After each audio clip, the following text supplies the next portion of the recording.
Morning class, I'm here in front of you to tackle about force and motion. By the way class, my name is Ariel Ann Abilinosa. I'm your science teacher. So before of that, we will do the activity first. So, do you like a game? Okay, we will do the game activity. But before of that, I divided you into two groups with having two members.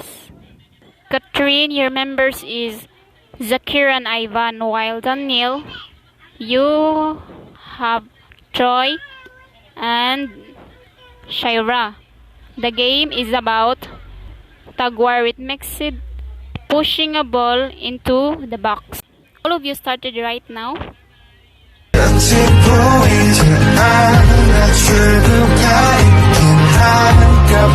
Oh, the winner is Daniel and his members. Just give them applause, class. Okay, all of you sit to your chair. Do you enjoying the game, class? Okay, I will share my screen to you, then watch this video. After that, I will discuss about force and motion. Okay class, I will start to discuss force and motion, but first I will define physics. Physics is a branch of physical science which deals of studying matter and its behavior. Force is a push or pull to an object to be able that the object is moving, and also object can interact with another object. Next is push. Push when you're moving an object through your body movement. Can you give me an example of push? Shaira, pushing a friend in stairs. Oh, your example is correct, but don't do it to your other classmates. Okay, let's continue. How about others? Troy, pushing a chair into the room. Correct. Catherine, push a telephone buttons. Correct again.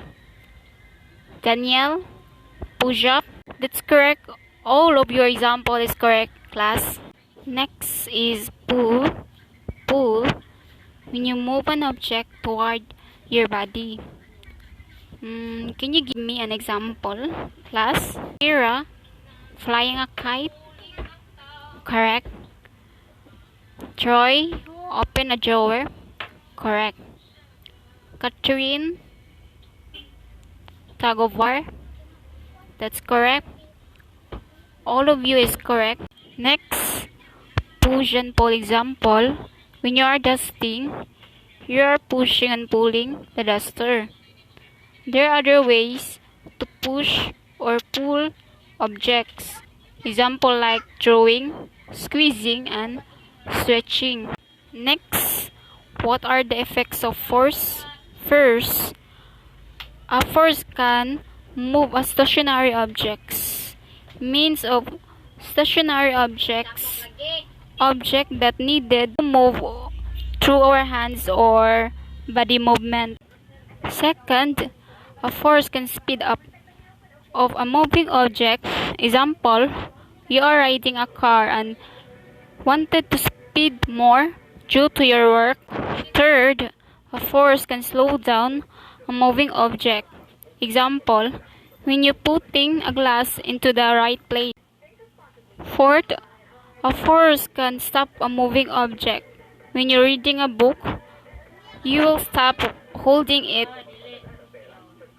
because your mom calling you to washing the dishes.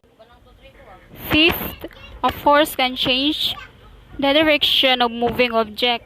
Example, when you are riding a car, you change your direction towards the traffic and it will not able you to move. Then lastly, a force can change the shape of an object. Example, when you are pulling a pieces of triangle shape into half. Next, forces have two types. First is contact forces. Second, non-contact forces.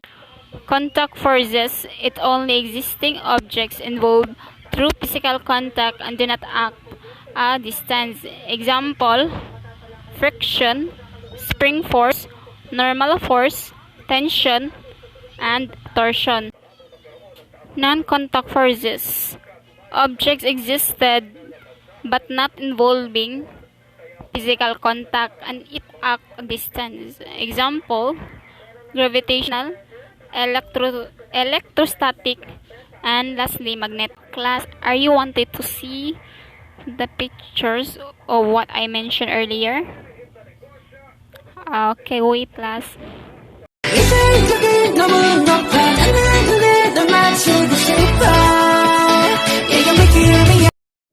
These are the example of what I mentioned earlier class.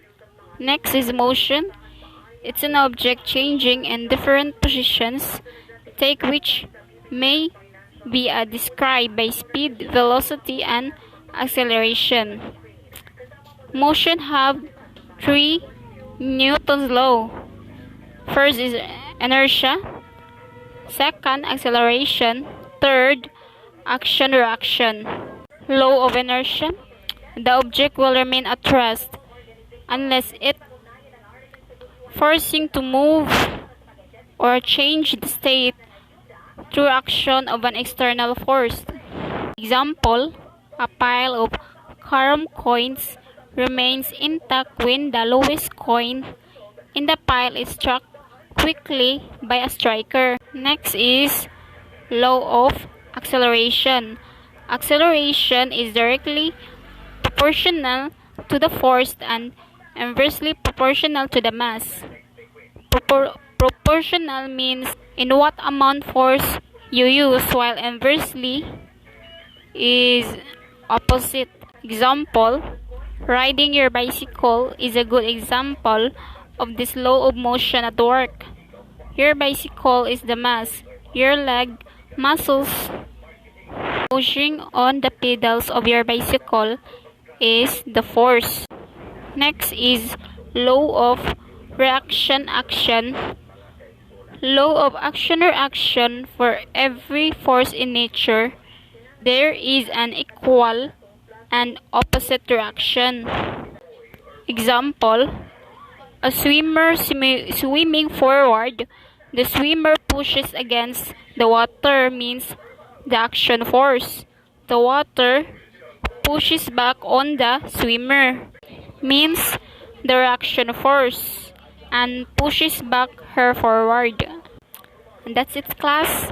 Hope you have understand in this lesson. So before you go, I give you an assignment, and this assignment is give me a problem solving example of each Newton's law of motion, and then after you write it in your notebook.